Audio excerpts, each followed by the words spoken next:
تمہیں پہلے ظاہری علم سکھاتا ہے، وَيُزَكِّيهِمْ، پھر تمہارا تزکیہ نفس کرتا ہے، تمہارے باطن کو پاک کرتا ہے، تمہارے باطن کو صاف کرتا ہے۔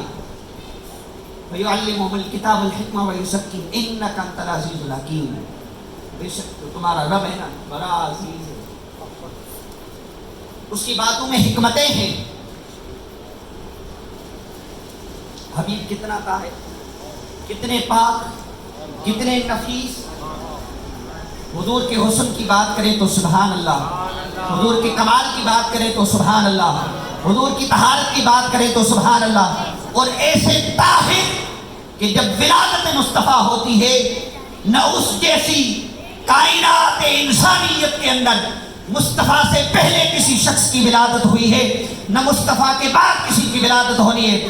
حضرت سیدنا آدم علیہ نبینا سے لے کر حضرت سیدنا آدم کی اولاد کی بات کر رہا ہوں، کیونکہ حضرت سیدنا آدم علیہ نبینا کی رب کائنات نے تخلیق فرمائی۔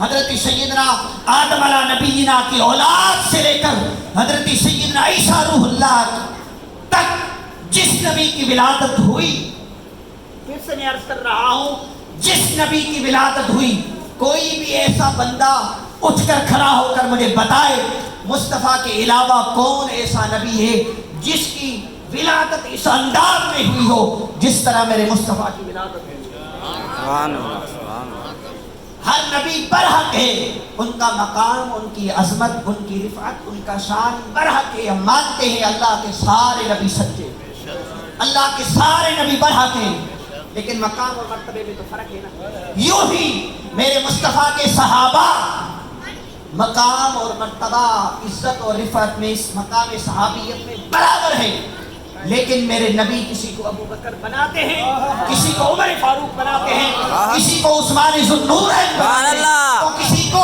اپنا روحانیت والا مقام دے کر مولا کل بنا دیتے ہیں۔ سارے صحابہ